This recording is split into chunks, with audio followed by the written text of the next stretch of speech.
Mag Plus, le magazine de l'économie avec Mandorzid, l'avis expert de Sonia Nakash, en collaboration avec l'équipe du journal de la rédaction de RTCI.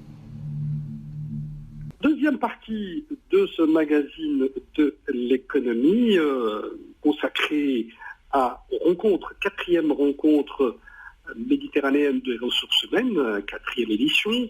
Et comme indiqué en début d'émission, j'ai l'avantage et le plaisir d'accueillir un joli duo, couple, enfin, je dirais duo, voilà, parce que c'est pas véritablement un couple, c'est Madame Corinne Santé et Monsieur Karim Nafi. Bonjour Karim.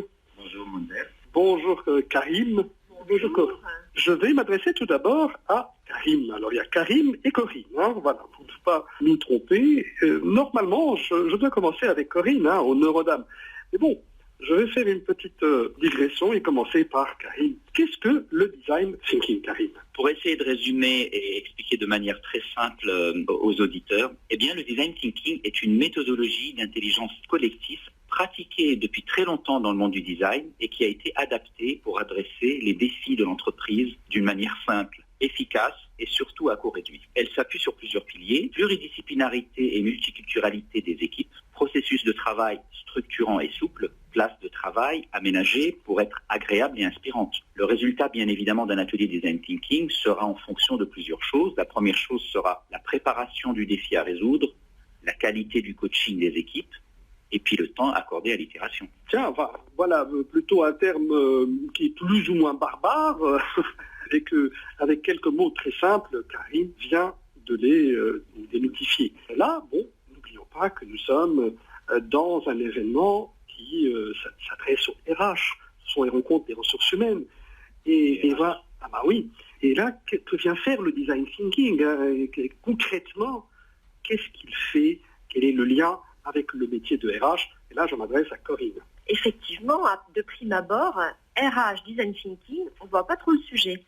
Pourtant, avec Karim, nous avons conçu le design thinking pour qu'il aide les RH à repenser certains processus. Effectivement, jusqu'à présent, beaucoup de processus RH sont pensés en séquence dans le cadre des systèmes d'information. Et avec le design thinking, on part d'une réflexion complètement différente parce qu'on part de l'utilisateur. Et on se questionne sur la façon dont ces différentes actions des RH servent l'utilisateur et l'expérience collaborateur.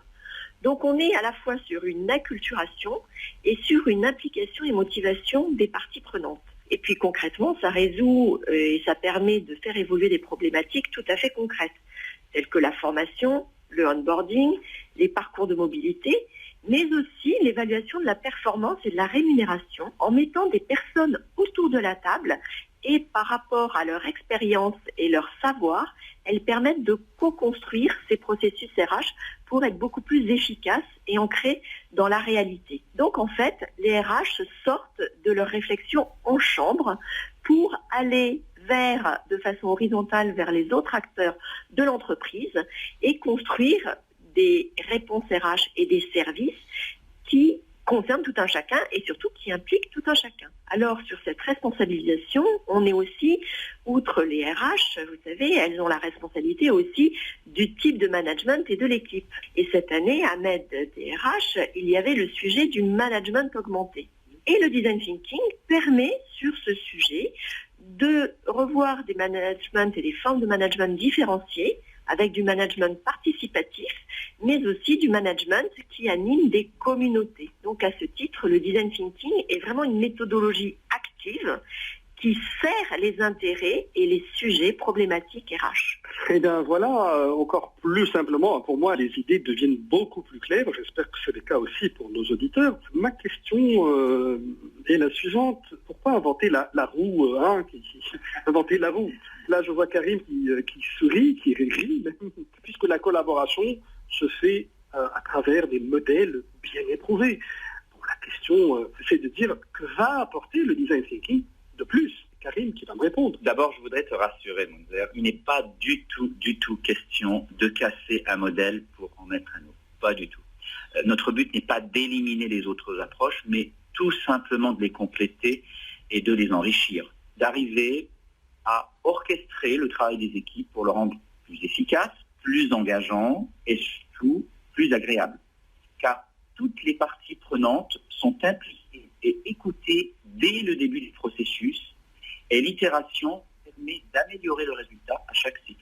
Donc, le design thinking en place met un cadre de travail rassurant, tout en laissant de l'espace pour la créativité de chacun. Il est à la fois très sérieux et très ludique. C'est en fait un moyen simple qui va permettre d'innover avec des coûts très réduits. Le design thinking est donc une solution pratique pour faire évoluer nos entreprises. Ecomac Plus. Que faites-vous de la résistance au changement? Nous savons que toute chose nouvelle, de par la nature humaine, interpelle la personne, qu'il y a des craintes, qu'il y a des soucis, qu'il y a des peurs, peut-être des angoisses, de ne pas être à la hauteur. Alors, comment faire face à cette résilience? Effectivement, c'est un vrai sujet et il faut l'aborder et le prendre en considération immédiatement. Il ne faut pas en fait se cacher derrière ces situations et ces résistances qui, de résistance, peuvent devenir des opportunités. Ça peut sembler un peu contradictoire, mais je vais vous expliquer pourquoi. Tout d'abord, les RH s'adressent à l'individu et au collectif. Et ça, c'est extrêmement précieux parce que dans le cadre de changement, nous sommes sur des résistances individuelles, mais aussi des résistances collectives. Alors moi, je vois le bénéfice de l'outil et de la méthode Design Thinking par rapport à cet accompagnement du changement suivant 3 axes. Le premier, c'est le sens. Il faut expliquer, et le Design Thinking permet d'expliquer et de vivre pourquoi ce changement est un changement global, mais c'est un changement qui peut s'aborder en étant acteur et non pas en le subissant. Et ça, c'est un point qui est extrêmement important, parce que quand on est acteur, eh bien, on se met en mouvement, et donc, même si c'est difficile, on est quand même dans le mouvement, et puis surtout, quand on est dans le mouvement, on peut donner à sa façon. Donc, il y a aussi un rapport au temps qui est différent. On ne change pas tout de suite, immédiatement, il n'y a pas une baguette magique. Les choses se font avec la durée. Et les RH ont aussi pour mission d'accompagner dans la durée les organisations et les individus. Donc, ce sens permet, outre le fait de comprendre, le fait de se projeter dans le changement et puis de voir immédiatement quel impact ça a pour moi. Et à partir du moment où on a l'impact, eh ben on a une part d'assurance ou de réassurance, ou en tout cas, ça fait moins peur parce qu'on met déjà des mots sur les choses. Ça, c'est une première chose. La seconde, et qui est vraiment de la responsabilité des RH, c'est sur la formation. Comme ça a été dit tout à l'heure, les métiers changent. Ils ont toujours changé et aujourd'hui, ils changent peut-être un peu plus vite qu'avant. Et puis avec la technologie, surtout, on a des noms barbares qui arrivent et puis on a du mal à comprendre. Donc, il y a une certaine acculturation à ce nouveau monde. Et puis, avec des méthodes RH et de l'accompagnement de vraies politiques RH, on prépare aux compétences de demain. Pour les métiers de demain, parce que d'abord, les métiers de demain, on ne les connaît pas toujours. On sait qu'il va y avoir des changements, il y a des métiers qui vont disparaître, d'autres qui vont changer, d'autres qui vont apparaître. Quoi, comment et quand? Alors ça, on ne sait pas toujours. Donc, on apprend à gérer l'inconfort. Parce que quand on a des compétences, et dans ce sens fort, et beaucoup plus fort pour aborder le demain. Donc ça, c'est important. Donc le deuxième point, c'est la formation. Et le troisième point, c'est le fait d'être acteur et partie prenante. Car on a parlé un peu tout à l'heure, mais en fait, quand on est acteur, eh bien, comme je l'ai dit aussi, on est dans la dynamique et en fait, on met aussi sa touche individuelle. Et donc, ce changement collectif, il n'est plus seulement quelque chose d'abstrait, mais c'est un changement dans lequel chacun contribue et participe. Et les RH, dans leur politique, ont également la position et la mission de rendre chacun acteur. Et donc, en fait, on est sur le fait que les RH ont une mission, outre le management augmenté, c'est de faire en sorte que l'organisation devienne apprenante. Et donc, avec l'agilité, elle se met en mouvement pour apprendre des petites, des grandes choses, des choses qu'on ne sait pas. Et donc, dans ce mouvement de l'apprenance, eh bien, il y a l'action individuelle, collective, les compétences, et le changement devient un mouvement, et un changement qui est un tsunami qui peut perturber et qui peut surtout molester l'individu. Et on reste dans un cadre, on parle de compétences, de rapport à la performance et d'individu qui est lui-même contributeur, partie prenante.